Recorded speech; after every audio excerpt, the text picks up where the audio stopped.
याद तुम्हारी आती है पापा, याद तुम्हारी आती है, याद तुम्हारी आती है पापा, याद तुम्हारी आती है। मधुबन का हर कण कहता है, हम बच्चों का मन कहता है, याद तुम्हारी आती है पापा, याद तुम्हारी आती है, याद तुम्हारी आती है पापा, याद तुम्हारी आती है, याद तुम्हारी आती है पापा, याद तुम्हारी आती है।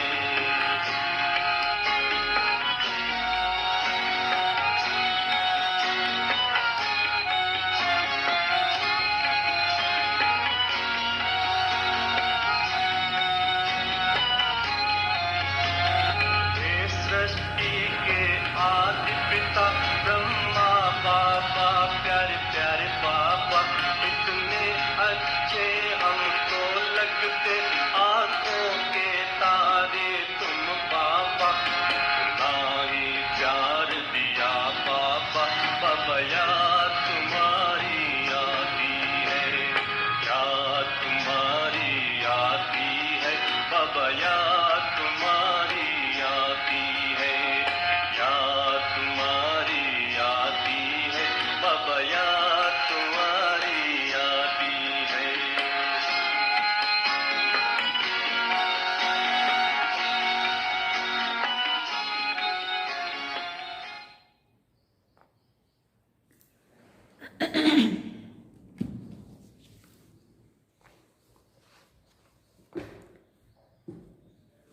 ओम शांति।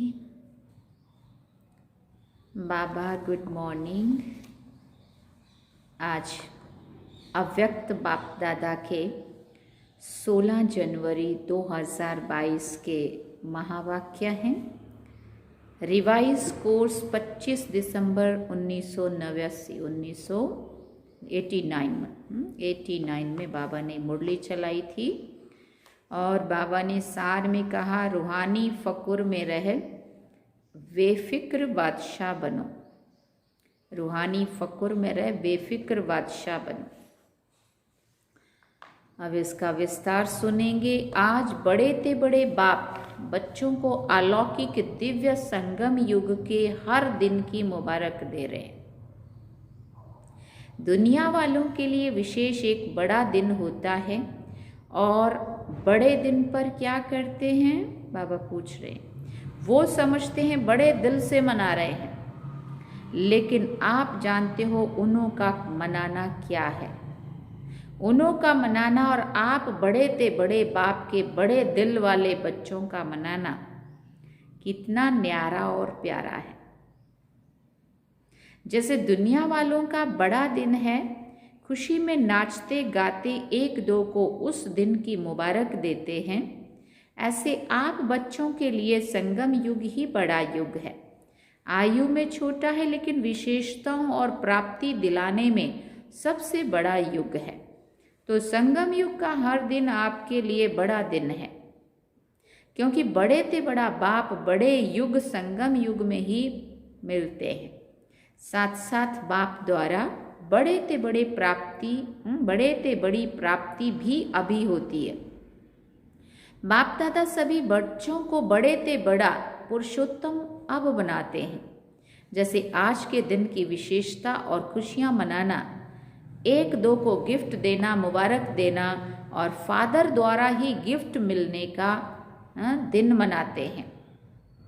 आप सबको बाप ने संगम युग पर ही बड़े ते बड़ी गिफ्ट क्या दी है। ये क्रिसमस डे पे बाबा ने मुरली चलाई 25 दिसंबर 1989 में। बाप दादा सदा कहते हैं, मैं आप बच्चों के लिए हथेली पर स्वर्ग का राज्य भाग्य लाया हूँ। फिर बाबा ने कहा, तो सबकी हथेली पर स्वर्ग का राज्य भाग्य है ना, जिसको कहते हैं तिरी पर बहिष्ठ का स्वर्ग। मतलब बहिष्ठ माना हथेली पर स्वर्ग, तिरी पर बहिष्ठ, ये सिंधी शब्द है। इससे बड़ी गिफ्ट और कोई दे सकता है क्या? बाबा पूछते हैं। कितने भी बड़े आदमी बड़ी गिफ्ट दें, लेकिन बाप की गिफ्ट के आगे वो क्या होगी? जैसे सूर्य के आगे दीपक। तो संगम युग की यादगार निशानियां अन्य धर्मों में भी रह गई हैं। आपको बड़े युग में बड़े बाप ने बड़े ते बड़ी गिफ्ट दी है, इसलिए आज के बड़े दिन पर इस विधि से मनाते हैं। वो क्रिसमस फादर कहते हैं। फादर सदा बच्चों को देने वाला दाता है। चाहे लौकिक रीति से भी देखो, फादर बच्चों का दाता होता है ना, देने वाला होता है ना। तो ये तो है बेहद का फादर। फिर बाबा ने कहा बेहद का फादर गिफ्ट भी बेहद की देते हैं, और कोई भी गिफ्ट कितना समय चलेगी। कितने अच्छे अच्छे मुबारक के कार्ड गिफ्ट में देते हैं, लेकिन आज का दिन बीत गया, फिर उस कार्ड से क्या करेंगे? थोड़ा समय चलता है ना। खाने पीने की मीठी चीज़ें भी देंगे, वो भी कितना समय चलेंगी। देखो बाबा क्या क्या कार्ड देते हैं, उसका महत्व तो सिर्फ उसी दिन का होता है। फिर मीठी चीज़ें जो भी खाने के लिए देंगे, वो भी कितना दिन चलेंगी। कितना समय खुशी मनाएंगे, नाचेंगे गाएंगे एक रात। लेकिन आप आत्माओं को बाप ऐसी गिफ्ट देते हैं जो इस जन्म में तो साथ में है ही, लेकिन जन्म जन्म साथ रहेगी। दुनिया वाले कहते हैं खाली हाथ आए और खाली हाथ जाना है, लेकिन आप क्या कहेंगे? हाँ, आप फलक से कहते हो हम आत्माएं बाप द्वारा मिले हुए खजाने से भरपूर होकर जाएंगी और अनेक जन्म भरपूर रहेंगी, क्योंकि अभी के संस्कार जाएंगे ना आत्मा में जो लेके जाएंगे। 21 जन्मों तक ये गिफ्ट साथ रहेगी। ऐसी गिफ्ट कभी देखी है क्या? चाहे किसी भी फॉरेन के देश के राजा व रानी हो, ऐसी गिफ्ट दे सकते हैं क्या जो शिव बाबा दे रहा है? 21 जन्मों की बादशाही। चाहे पूरा तख्त दे दे, वे ऑफर करें ये तख्त आप ले लो, आप क्या करेंगे? कोई लेगा क्या? बाप के दिल तख्त के आगे ये तख्त भी क्या है? इसलिए आप सभी फकुर में रहते हो। फकुर अर्थात रूहानी नशा। इस रूहानी फकुर में रहने वाले किसी भी बात का फिक्र नहीं करते, बेफिक्र बादशाह बन जाते हैं। अभी के भी बादशाह और भविष्य में भी राजाई प्राप्त करते हो। इसलिए सबसे बड़ी और सबसे अच्छी ये बेफिक्र बादशाही है। कोई फिक्र है क्या? बाबा पूछते हैं। और प्रवृत्ति में रहने वालों को बाल बच्चों का फिक्र है? पूछ रहे हैं। कुमारों को खाना बनाने की फिक्र ज़्यादा है। कुमारियों को क्या फिक्र होता है? नौकरी का, कि अच्छी नौकरी मिले। फिक्र है क्या? पूछ रहे बाबा। बेफिक्र हो ना। जिनको फिक्र होगा वो बेफिक्र बादशाही का मजा नहीं ले सकेंगे। विश्व की राजाई तो 20 जन्म होगी, लेकिन ये बेफिक्र बादशाही और दिल तख्त ये एक ही इस युग में मिलते हैं और सिर्फ एक जन्म के लिए मिलते हैं। तो एक का महत्व है ना। बाप दादा सदा बच्चों को यही कहते हैं, ब्राह्मण जीवन अर्थात बेफिक्र बादशाह। ब्रह्मा बाप बेफिक्र बादशाह बने तो क्या गीत गाया? पाना था सो पा लिया, काम बाकी क्या रहा। आप क्या कहते हो? बाबा पूछते हैं। सेवा का काम बाकी रहा हुआ है, लेकिन वो भी करावनहार बाप करा रहे हैं और कराते रहेंगे। हमको करना है, इससे बोझ हो जाता है। हमको करना है जब हम सोचते हैं तो इसका बोझ हो जाता है। बाप हमारे द्वारा करा रहे हैं तो बेफिक्र होते जाएंगे। निश्चय है ये श्रेष्ठ कार्य होना ही है और हुआ ही पड़ा है। इसलिए निश्चय बुद्धि निश्चिंत और बेफिक्र रहते हैं। तो ये तो सिर्फ बच्चों को बिजी रहने के लिए सेवा का एक खेल करा रहे हैं। बाबा ने तो अपना काम करा ही लेना है ना, किसी से भी कराएंगे, लेकिन बाबा हमें चांस देता है। निमित्त बनाए वर्तमान और भविष्य सेवा के फल का अधिकारी बना रहे हैं। बाप का काम बाप का और नाम बच्चों का। फल बच्चों को खिलाते, खुद नहीं खाते हैं। तो बेफिक्र हुए ना। सेवा में सफलता का सहज साधन ही ये है। कराने वाला करा रहा है। अगर मैं कर रहा हूँ तो आत्मा की शक्ति प्रमाण सेवा का फल मिलता है। बाप करा रहा है तो बाप सर्वशक्तिवान है, कर्म का फल भी इतना ही श्रेष्ठ मिलता है। तो सदा बाप द्वारा प्राप्त हुई बेफिक्र बादशाही व हथेली पर स्वर्ग के राज्य भाग्य की गॉडली गिफ्ट स्मृति में रखो। बाप और गिफ्ट दोनों की याद से हर दिन तो क्या, लेकिन हर घड़ी बड़े ते बड़ी घड़ी है, बड़ा दिन है, ऐसी अनुभूति करेंगे। दुनिया वाले तो सिर्फ मुबारक देते हैं, क्या कहते हैं, हैप्पी हो, हेल्दी वेल्दी हो कह देते हैं, लेकिन बन तो नहीं जाते हो ना, शुभकामना ही रख सकते हैं ना, बन तो नहीं जाते ना। बाप तो ऐसी मुबारक देते हैं जो सदा के लिए हेल्थ वेल्थ हैप्पी वरदानों के रूप में साथ रहती है। सिर्फ मुख से कह करके खुश नहीं करते हैं, लेकिन बनाते हैं और बनना ही मनाना है, क्योंकि अविनाशी बाप की मुबारक भी अविनाशी होगी ना, तो मुबारक वरदान बन जाती है। आप तना से निकले हुए हो, ये सब शाखाएं हैं, ये सब धर्म आपकी शाखाएं हैं ना। कल्प वृक्ष की शाखाएं हैं, इसलिए वृक्ष की निशानी क्रिसमस ट्री दिखाते हैं। देखो क्रिसमस ट्री कभी सजी हुई देखी है क्या? हाँ, इसमें क्या करते हैं, स्टेज पर 2 क्रिसमस वृक्ष सजे हुए रखे थे। हाँ, तो बाबा कह रहे देखो इसमें क्या दिखाया है, विशेष चमकते हुए जगे हुए बल्ब दिखाते हैं। देखे है ना हमने क्रिसमस ट्री जब वो दिखाते सजाते, उसमें लाइटें चमकती हुई दिखाते, वो स्टार जैसे, है ना। तो वास्तव में ये कल्प वृक्ष की बात है और उसमें आम और आप वो चमकती हुई आत्माएं दिखाई है, स्टार छोटे छोटे बल्ब से ही सजाते हैं। इसका अर्थ क्या है, कल्प वृक्ष की आप चमकती हुई आत्माएं हो, और जो भी धर्म पिताएं आते हैं वो अपने हिसाब से सतो प्रदान होते हैं, इसलिए गोल्डन एज आत्मा चमकती हुई होती है।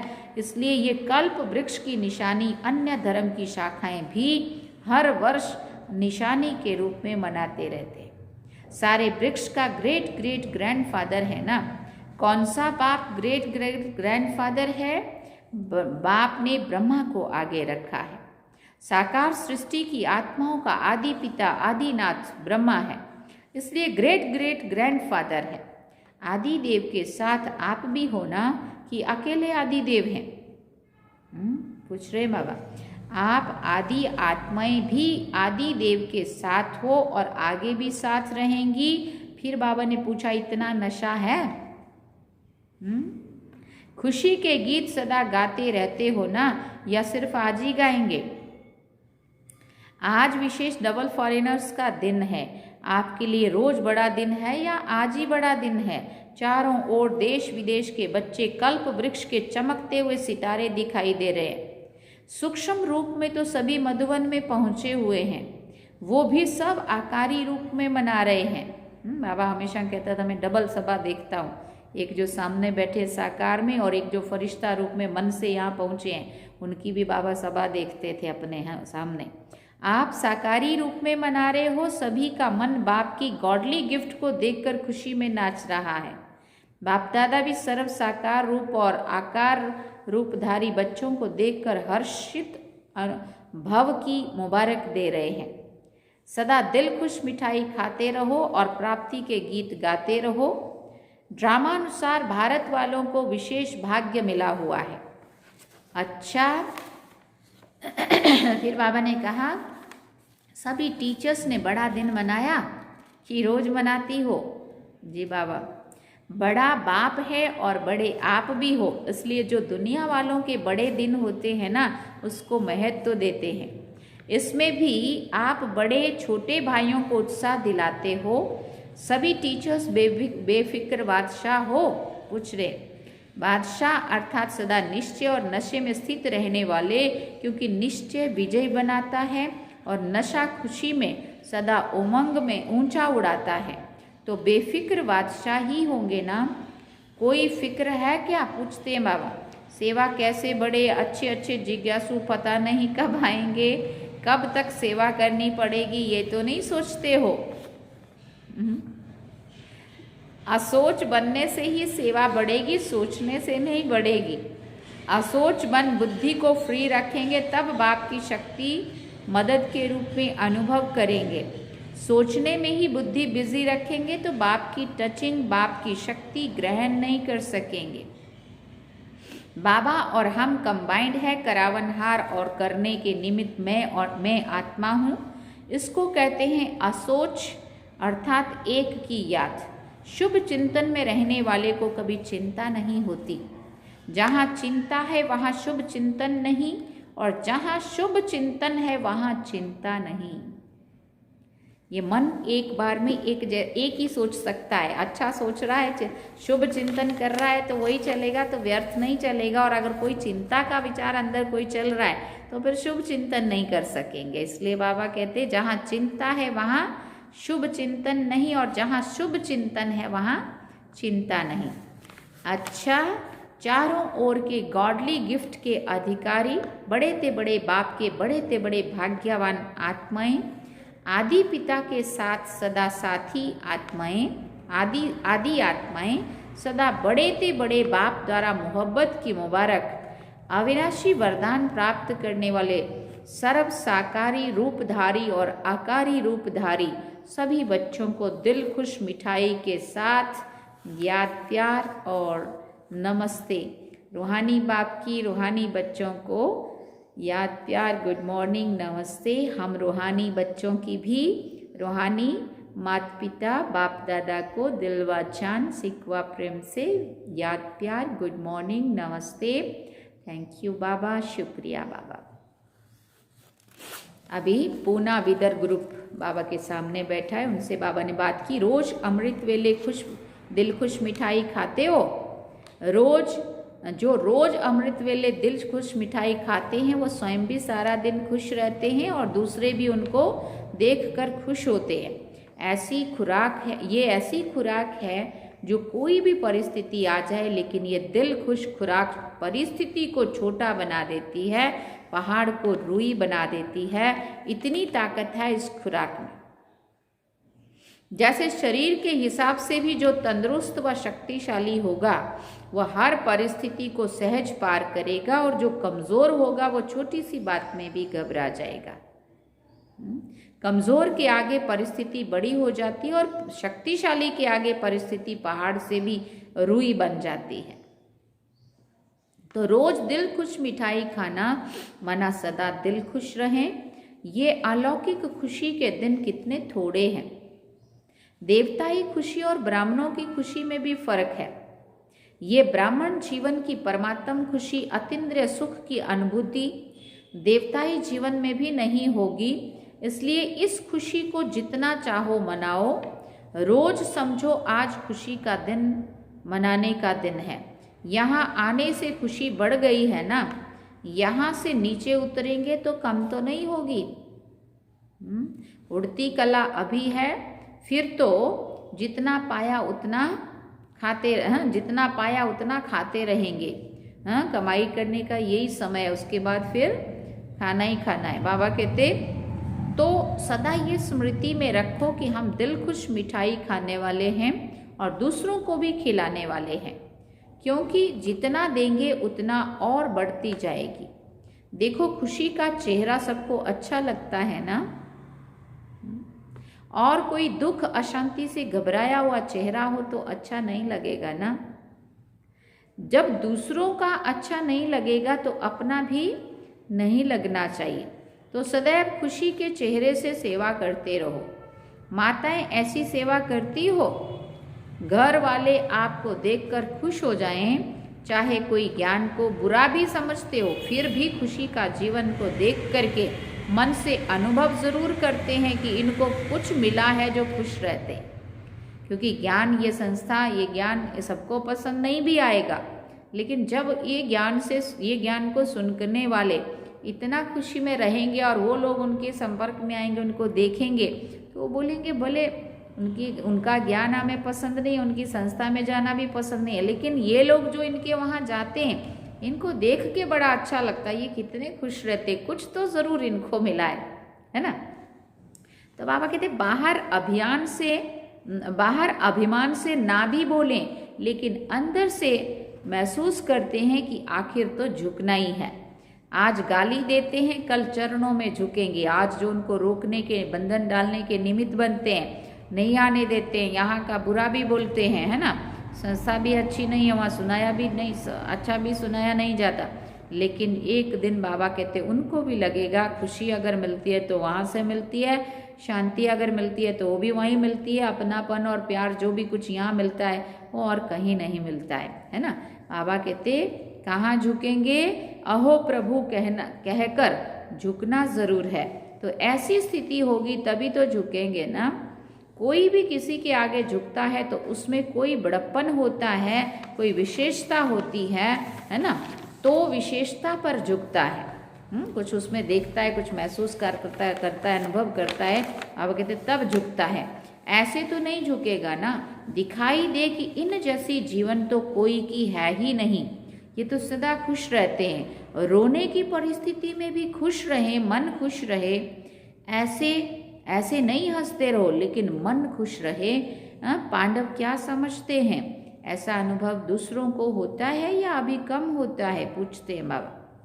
खुश मिजाज रहने वाले अपने चेहरे से बहुत सेवा करते हैं। कैसी भी परिस्थिति हो, कैसा भी दुख दर्द कष्ट समस्या परिस्थिति आ जाए, लेकिन फिर भी अगर उनकी स्थिति वो देखते हैं कि ये फिर भी कितने नॉर्मल रह रहे हैं, हाँ इतना दुख इनके आगे आया है लेकिन फिर भी इनकी स्थिति कितनी अच्छी है ना। तो बाबा कहते फिर भी वो समझते हैं कि नहीं कुछ तो इनको मिला है। मुख से बोलो नहीं बोलो, लेकिन आपकी सूरत ज्ञान की सीरत को प्रत्यक्ष स्वतः ही प्रत्यक्ष करेगी। तो ये सदा याद रखना कि दिल खुश मिठाई खानी और औरों को भी खिलानी है। जो स्वयं खाता है वो खिलाने के बिना रह नहीं सकता है। अच्छा, बेलगाम सोलापुर का ग्रुप भी बाबा के सामने है, उनसे बाबा ने बात की। अपने इस श्रेष्ठ जीवन को देखकर हर्षित तो होते हो ना, क्योंकि ये जीवन हीरे तुल्य जीवन है, हीरे का मूल्य होता है ना। तो इस जीवन को इतना अमूल्य समझकर हर कर्म करो। ब्राह्मण जीवन अर्थात अलौकिक जीवन, अलौकिक जीवन में साधारण चलन नहीं हो सकती। जो भी कर्म करते हो वो अलौकिक होना चाहिए, साधारण नहीं।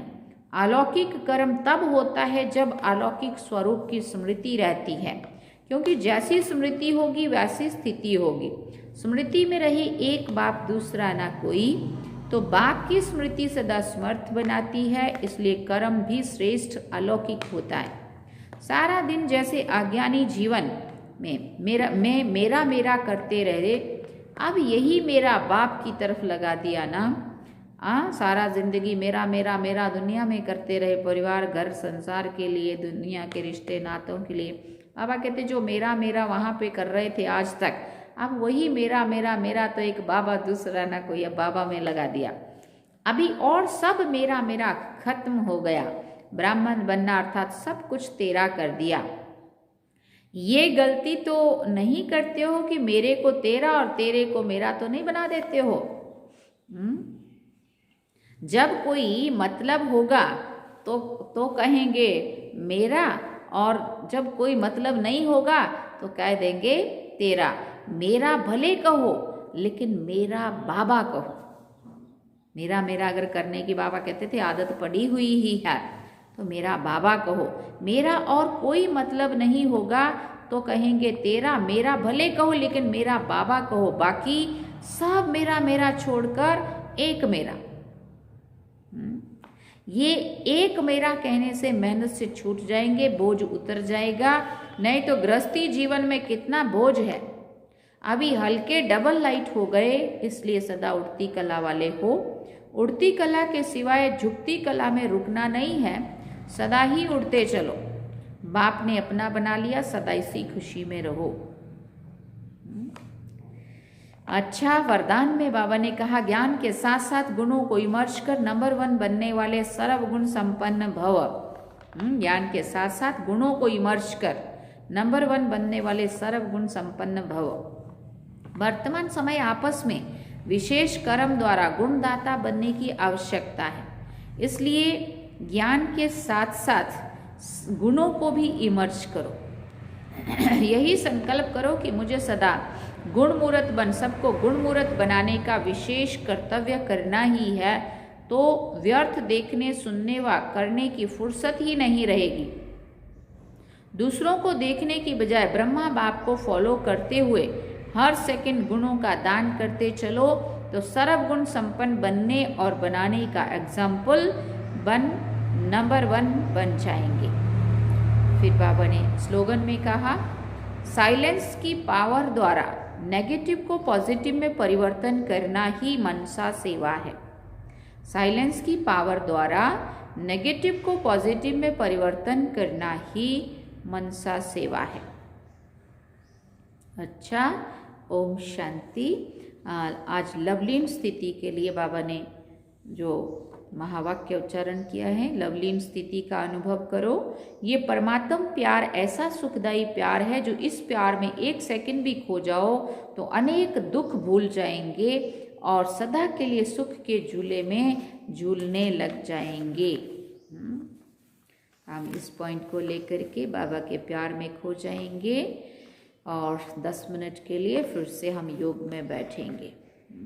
बाबा ने सार में कहा, रूहानी फकुर में रहकर बेफिक्र बादशाह बनो। ठीक है, तो अब हम बाबा को याद करते हैं। ओम शांति। बाबा के प्यार में खो जाए।